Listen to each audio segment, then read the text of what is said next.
Pak ನಿದ್ದೆಗೆಡಿಸಿತು operation ಸಿಂಧೂರ.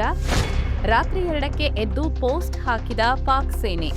ಪಾಕ್ ಬುಡಕ್ಕೆ ಬೆಂಕಿ, ಮುನಿರಾ ಕಂಗಾಲು. ನಮಸ್ಕಾರ ಸ್ನೇಹಿತರೆ, ಆಪರೇಷನ್ ಸಿಂಧೂರ್ ವಿಚಾರದಲ್ಲಿ ಒಂದು ದೊಡ್ಡ ಡೆವಲಪ್ಮೆಂಟ್ ಆಗಿದೆ.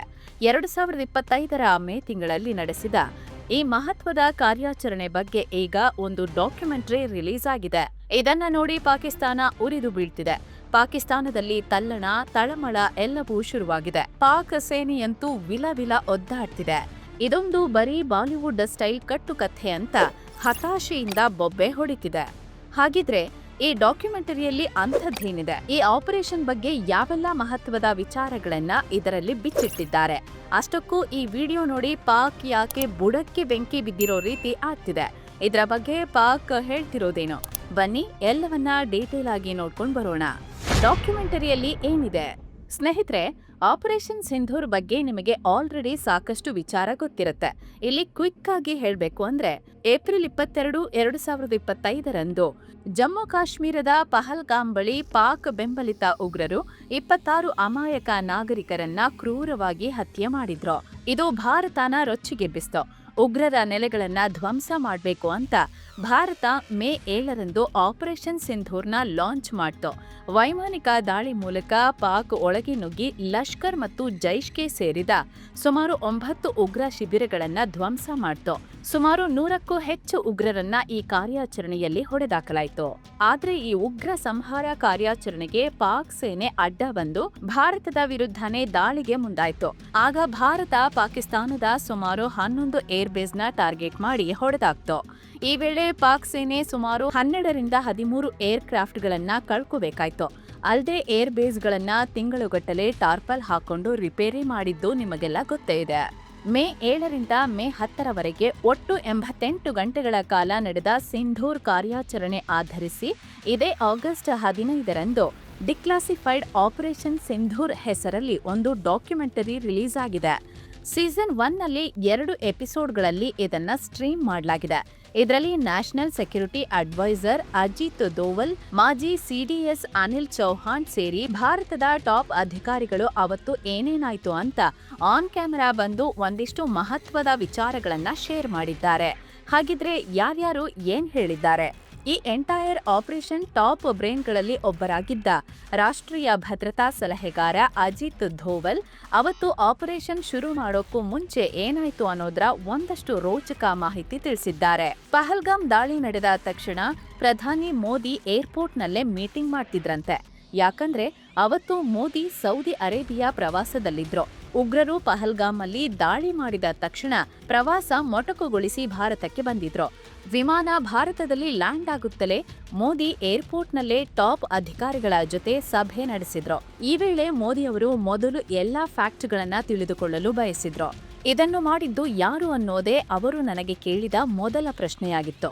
ಅಲ್ಲದೆ ಉಗ್ರರು ಭೂಮಿ ಮೇಲೆ, ಆಕಾಶದಲ್ಲಿ, ಪಾತಾಳದಲ್ಲಿ ಎಲ್ಲೇ ಇರ್ಲಿ ನಾವು ಅವರನ್ನ ಹಿಂಬಾಲಿಸ್ತೇವೆ, ಕ್ಷಮಿಸೋ ಮಾತೇ ಇಲ್ಲ ಅಂತ ಮೋದಿ ಅವತ್ತು ಹೇಳಿದ್ರು ಅನ್ನೋದನ್ನ ಅಜಿತ್ ಧೋವಲ್ ಇಲ್ಲಿ ಉಲ್ಲೇಖ ಮಾಡಿದ್ದಾರೆ. ಇದೇ ವೇಳೆ ನಮ್ಮ ಗುಪ್ತಚರ ಸಂಸ್ಥೆಗೆ ಅವರು ಧನ್ಯವಾದ ತಿಳಿಸಿದ್ದಾರೆ. ಇಂಟೆಲಿಜೆನ್ಸ್ ಏಜೆನ್ಸಿಯವರ ಬ್ರಿಲಿಯಂಟ್ ಕೆಲಸದಿಂದಾಗಿ ನಾವು ಅತಿ ಕಡಿಮೆ ಅವಧಿಯಲ್ಲೇ ಪಾತಕಿಗಳ ಬಗ್ಗೆ ಕನ್ಕ್ಲೂಷನ್ಗೆ ಬಂದೆವು. ಅಂದ್ರೆ ದಾಳಿ ಹಿಂದಿನ ಕೈಗಳು ಮತ್ತು ತಲೆಗಳನ್ನ ಪತ್ತೆ ಮಾಡಿದೆವು ಅಂತ ಧೋವಲ್ ಹೇಳಿದ್ದಾರೆ. ಒಮ್ಮೆ ಏನಾದರೂ ಶುರುವಾಗಿದ್ರೆ ನಾವು ಎಷ್ಟು ಅಗತ್ಯವೋ ಅಷ್ಟು ದೂರಕ್ಕೆ ಹೋಗುವ ಇಚ್ಛಾಶಕ್ತಿ ಹೊಂದಿದ್ದೇವೆ. ನಮ್ಮ ದೇಶದ ಸಾರ್ವಭೌಮತೆಯನ್ನು ಕಾಪಾಡಿಕೊಳ್ಳೋಕೆ ನಮಗೆ ಯಾವುದೇ ಮಿತಿ ಇಲ್ಲ. ನಾವು ರಕ್ತದ ಕೊನೆಯ ಹನಿ ತನಕ ಹೋರಾಡುತ್ತೇವೆ ಅಂತ ಈ ಡಾಕ್ಯುಮೆಂಟರಿಯಲ್ಲಿ ಅಜಿತ್ ಧೋವಲ್ ಖಡಕ್ ಆಗಿ ಹೇಳಿದ್ದಾರೆ. ಜಗತ್ತಿಗೆ ನಮ್ಮ ಸಂದೇಶ ಸ್ಪಷ್ಟವಾಗಿದೆ. ಭಾರತದ ಉದಾರಿತನ, ಭಾರತದ ಸಹಿಷ್ಣುತೆಯನ್ನ ದೌರ್ಬಲ್ಯ ಎಂದು ತಪ್ಪು ಎಂದು ತಿಳಿದುಕೊಳ್ಳಬಾರದು ಎನ್ನುವ ಮೂಲಕ ಪಾಕ್ಗೆ ಕಠಿಣ ಎಚ್ಚರಿಕೆ ರವಾನಿಸಿದ್ದಾರೆ. ಮತ್ತೊಂದು ಮಹತ್ವದ ವಿಚಾರ ಅಂದ್ರೆ, ಮೋದಿ ಆಪರೇಷನ್ ಸಿಂಧೂರ್ ಇನ್ನೂ ಜೀವಂತವಾಗಿದೆ ಅಂತ ಹೇಳಿದ್ರು.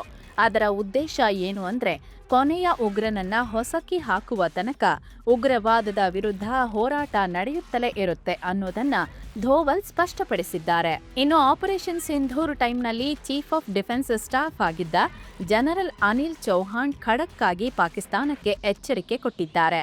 ಪಾಕಿಸ್ತಾನ ಮತ್ತೊಮ್ಮೆ ಇದೇ ರೀತಿಯ ಉಗ್ರ ದಾಳಿ ಮಾಡಿಸಿದ್ರೆ ಈ ಬಾರಿ ಪಾಕಿಸ್ತಾನ ತೆತ್ತ ಬೆಲೆಗಿಂತ 2 ಪಟ್ಟು ಹೆಚ್ಚು ಬೆಲೆ ತೆರಬೇಕಾಗುತ್ತೆ ಅನ್ನೋದನ್ನ ನಾನು ಗ್ಯಾರಂಟಿ ನೀಡುತ್ತೇನೆ ಎಂದಿದ್ದಾರೆ. ಅವತ್ತು ಆರ್ಮಿ ಚೀಫ್ ಆಗಿದ್ದ ಜನರಲ್ ಉಪೇಂದ್ರ ದ್ವಿವೇದಿ ಕೂಡ ಡಾಕ್ಯುಮೆಂಟರಿಯಲ್ಲಿ ಬರ್ತಾರೆ. ಪ್ರಧಾನಿಯವರು ನನಗೆ ಹೇಳಿದರು, ನಾವು ಇದಕ್ಕೆ ಆಪರೇಷನ್ ಸಿಂಧೂರ್ ಅಂತ ಹೆಸರಿಡಬೇಕು ಎಂದು ಸೂಚಿಸಿದ್ರು ಅಂತ ದ್ವಿವೇದಿ ತಿಳಿಸಿದ್ದಾರೆ. ಈ ಮೂಲಕ ಆಪರೇಷನ್ ಸಿಂಧೂರದ ಹೆಸರಿನ ರಹಸ್ಯವನ್ನ ಬಿಚ್ಚಿಟ್ಟಿದ್ದಾರೆ. ಇತ್ತ ಅಂದಿನ navy chief admiral Dinesh K Tripathi ಅವರ ಮಾತುಗಳು ಭಾರತದ ಝೀರೋ ಟಾಲರೆನ್ಸ್ ಪಾಲಿಸಿಯನ್ನ ತೋರಿಸುತ್ತೆ. ಯಾವುದೇ ಉಗ್ರ ದಾಳಿಯನ್ನು ಯುದ್ಧದ ಕೃತ್ಯ ಅಂತಾನೆ ಪರಿಗಣಿಸಲಾಗುತ್ತೆ ಅಂತ ಪ್ರಧಾನಿ ಸ್ಪಷ್ಟಪಡಿಸಿದ್ದಾರೆ. ಇದೇ ನಮ್ಮ ನ್ಯೂ ನಾರ್ಮಲ್ ಅಂತ ಅವರು ಹೇಳಿದ್ದಾರೆ. ಅಲ್ಲದೆ ಸೇನೆಯ ಹಿರಿಯ ಅಧಿಕಾರಿಗಳಾದ ಲೆಫ್ಟಿನೆಂಟ್ ಜನರಲ್ ರಾಜೀವ್ ಘಾಯ್, ನಾವೆಲ್ಲ ರೆಡಿ ಇದ್ವಿ, ನಮ್ಮ ಬೆರಳು ಟ್ರಿಗರ್ ಮೇಲಿತ್ತು ಅಂದ್ರೆ air chief marshal A P Singh, ಇಡೀ ದೇಶದ ಭರವಸೆ ನಮ್ಮ ಹೆಗಲ ಮೇಲಿತ್ತು. ನಾವು ಯುದ್ಧ ವಿಮಾನಗಳ ಮೂಲಕ 200 ಕಿಲೋಮೀಟರ್ ಪಾಕಿಸ್ತಾನದ ಒಳಗಡೆ ನುಗ್ಗಿ ಅವರನ್ನ ಟಾರ್ಗೆಟ್ ಮಾಡಿದ್ವಿ ಅಂತ ಆ 88 ಗಂಟೆಗಳ ರೋಚಕ ಕ್ಷಣಗಳನ್ನ ಎಳೆ ಎಳೆಯಾಗಿ ಬಿಚ್ಚಿಟ್ಟಿದ್ದಾರೆ. ಬಾಲಿವುಡ್ ಬೊಬ್ಬೆ ಅಸೀಂ ಮುನೀರ್ ಸುಳ್ಳಿನ ಕೋಟೆ ಛಿದ್ರ. ಸ್ನೇಹಿತರೆ, ಭಾರತ ಯಶಸ್ವಿ ಕಾರ್ಯಾಚರಣೆ ಬಗ್ಗೆ ಡಾಕ್ಯುಮೆಂಟರಿ ಮಾಡಿದ್ರೆ ಪಾಕ್ ಮಾತ್ರ ಬುಡಕ್ಕೆ ಬೆಂಕಿ ಬಿದ್ದಿರೋ ಹಾಗೆ ಒದ್ದಾಡ್ತಿದೆ.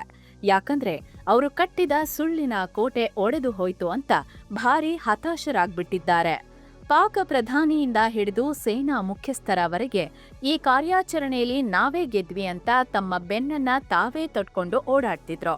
ಮುನೀರ್ ಅಂತೂ ತನಗೆ ತಾನೇ ಫೀಲ್ಡ್ ಮಾರ್ಷಲ್ ಪದವಿನ ಕೂಡ ತಗೋಬಿಟ್ಟ.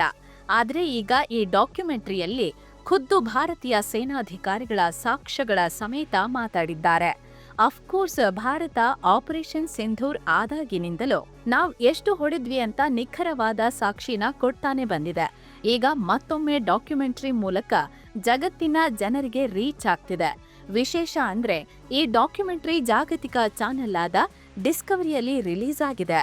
ಜೊತೆಗೆ ಡಿಸ್ಕವರಿ ಪ್ಲಸ್ ಮತ್ತು ಅಮೆಜಾನ್ OTTಯಲ್ಲೂ ಇದು ಬಿಡುಗಡೆಯಾಗಿದೆ. ಅಂದ್ರೆ ಆಪರೇಷನ್ ಸಿಂಧೂರಲ್ಲಿ ಏನಾಯ್ತು ಅನ್ನೋ ಸತ್ಯ ಈಗ ಆಸಕ್ತಿಕರ ಡಾಕ್ಯುಮೆಂಟರಿ ರೂಪದಲ್ಲಿ ಇಡೀ ಜಗತ್ತನ್ನೇ ತಲುಪುತ್ತಿದೆ. ಇದು ಪಾಕ್ ಕಂಗಾಲಾಗುವಂತೆ ಮಾಡಿದೆ. ಹೀಗಾಗಿಯೇ ಮಂಗಳವಾರ ಬೆಳಗಿನ ಜಾವ 2:34 ಪಾಕ್ ಸೇನಾ ವಕ್ತಾರ ಲೆಫ್ಟಿನೆಂಟ್ ಜನರಲ್ ಅಹಮದ್ ಶರೀಫ್ ಚೌಧರಿ ಈ ಡಾಕ್ಯುಮೆಂಟರಿ ಬಗ್ಗೆ ಒಂದು ಉದ್ದ ಪೋಸ್ಟ್ ಹಾಕಿದ್ದಾನೆ. ಈ ಡಾಕ್ಯುಮೆಂಟರಿ ಅಲ್ಲಿರೋದೆಲ್ಲ ಸುಳ್ಳು ಅನ್ನೋ ರೀತಿ ಚೌಧರಿ ಚೀರಾಡಿದ್ದಾನೆ. ಇದೊಂದು ಬಾಲಿವುಡ್ ಸ್ಟೈಲ್ ಡಾಕ್ಯುಮೆಂಟರಿ ಅಷ್ಟೇ. ಭಾರತ ಮಿಲಿಟರಿ ತಪ್ಪನ್ನ ಒಂದು ಯಶಸ್ವಿ ಕಾರ್ಯಾಚರಣೆ ರೀತಿ ಬಿಂಬಿಸೋಕೆ ಈ ಪ್ರೊಪಗಂಡಾ ವಿಡಿಯೋ ಮಾಡಿದೆ ಅಂತ ಚೌಧರಿ ಪೋಸ್ಟ್ ಅಲ್ಲಿ ಬರ್ಕೊಂಡಿದ್ದಾನೆ. ಒಟ್ಟಲ್ಲಿ ಈ ಡಾಕ್ಯುಮೆಂಟರಿ ಬಗ್ಗೆ ನೆಗೆಟಿವ್ ಇಂಪ್ರೆಷನ್ ಮೂಡಿಸೋಕೆ ಪಾಕ್ ಸಿಕ್ಕಾಪಟ್ಟೆ ಒದ್ದಾಡ್ತಿದೆ. ಎನ್ನಿಲ್ಲದ ಸರ್ಕಸ್ ಮಾಡ್ತಿದೆ.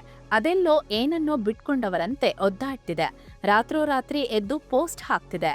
ಹಾಗಿದ್ರೆ ಪಾಕ್ ಇಷ್ಟೊಂದು ಹತಾಶೆ ಆಗೋದಕ್ಕೆ ಆಪರೇಷನ್ ಸಿಂಧೂರಲ್ಲಿ ಹೊಡೆಸ್ಕೊಂಡಿದ್ದು ಮತ್ತು ಈಗ ಬಂದಿರೋ ಡಾಕ್ಯುಮೆಂಟರಿ ಮಾತ್ರ ಕಾರಣನಾ?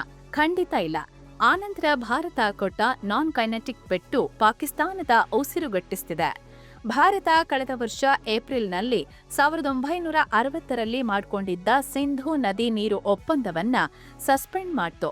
ಗಮನಿಸಿ, ಭಾರತ ನೀರನ್ನ ರಾತ್ರೋರಾತ್ರಿ ನಿಲ್ಲಿಸಲಿಲ್ಲ. ಬದಲಾಗಿ ಒಪ್ಪಂದವನ್ನ ಅಮಾನತು ಮಾಡ್ತು. ಪಾಕಿಸ್ತಾನದ 80% ಕೃಷಿ ಈ ನೀರಿನ ಮೇಲೆಯೇ ನಿಂತಿದೆ. ಒಪ್ಪಂದ ಕ್ಯಾನ್ಸಲ್ ಆಗಿದ್ದೇ ತಡ ಪಾಕಿಸ್ತಾನದ ಕೃಷಿ ಮತ್ತು ಜಲವಿದ್ಯುತ್ ಯೋಜನೆಗಳ ಭವಿಷ್ಯಕ್ಕೆ ಕೊಳ್ಳಿ ಇಟ್ಟಂತಾಯ್ತು. ಇದು ಲಾಂಗ್ ಟರ್ಮ್ ಎಫೆಕ್ಟ್. ಇವತ್ತಿಗೂ ಪಾಕ್ ನೋಡಿ ನೀರು ಬಿಟ್ರೆ ಸರಿ, ಇಲ್ಲ ಅಂದ್ರೆ ಇದನ್ನ ಯುದ್ಧ ಅಂತ ಕನ್ಸಿಡರ್ ಮಾಡ್ಬೇಕಾಗತ್ತೆ ಅಂತೆಲ್ಲ ಭಾರತನ ಬೆದರಿಸೋಕೆ ನೋಡ್ತಿದೆ. ಆದ್ರೆ ಭಾರತ ಮಾತ್ರ ಇದರ ಬಗ್ಗೆ ತಲೆ ಕೆಡಿಸ್ಕೊಂಡಿಲ್ಲ. ಹಾಗೆ ಭಾರತ ಪಾಕ್ ಮೇಲೆ ಆರ್ಥಿಕ ದಿಗ್ಬಂಧನ ಹಾಕಿದೆ. ಅಂದ್ರೆ 2025 ಮೇಯಿಂದ ಭಾರತ ಅಟ್ಟಾರಿ ವಾಘ್ ಬಾರ್ಡರ್ ಅಲ್ಲಿನ ವ್ಯಾಪಾರವನ್ನ ಆಲ್ಮೋಸ್ಟ್ ಕಂಪ್ಲೀಟ್ ಸ್ಟಾಪ್ ಮಾಡಿದೆ. ನೀವಿಲ್ಲಿ ಕೇಳ್ಬೋದು, ಶತ್ರು ಪಾಕ್ ಜೊತೆ ಕೂಡ ಬಿಸ್ನೆಸ್ ಇದೆಯಾ ಅಂತ. ಹೌದು, ಇತ್ತು. ಆಪರೇಷನ್ ಸಿಂಧೂರ್ಗೂ ಮೊದಲು ಸುಮಾರು $1.2 ಬಿಲಿಯನ್, ಸುಮಾರು 11,488 ಕೋಟಿ ರೂಪಾಯಿ ಮೌಲ್ಯದ ವ್ಯಾಪಾರ ಇತ್ತು. ಅಂದ್ರೆ ನಾವು ತರಿಸಿಕೊಳ್ಳೋಕೆ ಅಲ್ಲೇನೂ ಇರಲಿಲ್ಲ. ಆದ್ರೆ ಭಾರತ ಇಲ್ಲಿಂದ ಔಷಧಗಳು ಮತ್ತು ಒಂದಿಷ್ಟು ಕಚ್ಚಾ ವಸ್ತುಗಳನ್ನ ಪಾಕ್ಗೆ ರಫ್ತು ಮಾಡ್ತಿತ್ತು. ಆದ್ರೆ ಇದು ಈಗ ಸ್ಟಾಪ್ ಆಗಿದೆ. ಮೊದಲೇ ಖಾಲಿ ಖಜಾನೆ ಇಟ್ಕೊಂಡಿರೋ ಪಾಕಿಸ್ತಾನಕ್ಕೆ ಇದು ದೊಡ್ಡ ಎಫೆಕ್ಟ್ ಮಾಡ್ತಿದೆ. ಒಂದ್ ಕಡೆ ಮಿಲಿಟರಿ ಪೆಟ್ಟು, ಇನ್ನೊಂದ್ ಕಡೆ ನೀರಿನ ಪೆಟ್ಟು. ಇದರ ಮಧ್ಯ ಆರ್ಥಿಕ ಹೊಡೆತ, ಈ ತ್ರಿಬಲ್ ಅಟ್ಯಾಕ್ಗೆ ಪಾಕಿಸ್ತಾನ ನಲುಗಿ ಹೋಗಿದೆ. ಇಷ್ಟಾದ್ರೂ ಪಾಕ್ ಸರ್ಕಾರ ಮತ್ತು ಸೇನೆ ಅಲ್ಲಿನ ಜನರ ಮುಂದೆ ನಾವೇ ಸಿಂಧೂರ್ ಕಾರ್ಯಾಚರಣೆಯಲ್ಲಿ ಗೆದ್ವಿ ಅಂತ ಹೇಗೋ ಮ್ಯಾನೇಜ್ ಮಾಡ್ಕೊಂಡು ಓಡಾಡ್ತಿತ್ತು. ಆದ್ರೆ ಈ ಡಿಸ್ಕವರಿ ಡಾಕ್ಯುಮೆಂಟ್ರಿ ಪಾಕ್ ಸರ್ಕಾರ ಮತ್ತು ಸೇನೆಯ ಆ ನೆಮ್ಮದಿನ ಕೂಡ ಹಾಳು ಮಾಡಿದೆ. ಇದನ್ನ ಪಾಕ್ ನಾಯಕರಿಗೆ ತಡ್ಕೊಳ್ಳೋಕೆ ಆಗ್ತಿಲ್ಲ. ಹುಸ್ಸಾಯ್ತು ನ್ಯೂಕ್ಲಿಯರ್ ಬ್ಲಾಕ್ ಮೇಲ್, ತಂತ್ರ ಬದಲಿಸ್ತಾ ಪಾಕಿಸ್ತಾನ. ಸ್ನೇಹಿತರೆ, ಈ ಆಪರೇಷನ್ ಸಿಂಧೂರ್ ಪಾಕಿಸ್ತಾನದ ಸ್ಥಾಪಿತ ಒಂದು ಸ್ಟ್ರಾಟಜಿನ ಬ್ರೇಕ್ ಮಾಡಿ ಹಾಕಿದೆ. ಎಷ್ಟು ವರ್ಷ ಪಾಕ್ ಏನ್ ಮಾಡ್ತಿತ್ತು ಅಂದ್ರೆ, ಮೊದಲು ಭಾರತದ ಮೇಲೆ ಉಗ್ರರನ್ನ ಬಿಟ್ಟು ದಾಳಿ ಮಾಡಿಸ್ತಿತ್ತು. ಇದರಿಂದ ಭಾರತ ಪ್ರತಿಕ್ರಿಯೆಯಾಗಿ ದೊಡ್ಡ ದಾಳಿ ಮಾಡೋಕೆ ಮುಂದಾಯ್ತು ಅನ್ಕೊಳ್ಳಿ. ಆಗ ಪಾಕ್ ನಾಯಕರು ನಾವು ಅಣುಬಾಂಬ್ ಹಾಕ್ತೀವಿ ಅಂತ ಭಾರತನ ಸೇರಿ ಇಡೀ ಜಗತ್ತನ್ನ ಬ್ಲಾಕ್ ಮೇಲ್ ಮಾಡ್ತಿದ್ರು. ಆದ್ರೆ ಆಪರೇಷನ್ ಸಿಂಧೂರ್ ಪಾಕಿಸ್ತಾನದ ಈ ಭ್ರಮೆಯನ್ನ ಸಂಪೂರ್ಣವಾಗಿ ಒಡೆದು ಹಾಕಿದೆ. ಭಾರತ ಇಲ್ಲಿ below the nuclear threshold operation ನ ನಡೆಸಿತ್ತು. ಅಂದ್ರೆ ಭಾರತ ಗಡಿನ ಕ್ರಾಸ್ ಮಾಡದೆ ನಮ್ಮ ನೆಲದಲ್ಲಿ ನಿಂತು ಪಾಕ್ನ ಪ್ರದೇಶಗಳ ಮೇಲೆ ಸ್ಟ್ರೈಕ್ ಮಾಡ್ತು. ಸೊ ಇಲ್ಲಿ ಪಾಕ್ನ ಯಾವುದೇ ಜಾಗನ ಆಕ್ರಮಿಸಿಕೊಳ್ಳೋಕೆ ಹೋಗ್ತಿಲ್ಲ.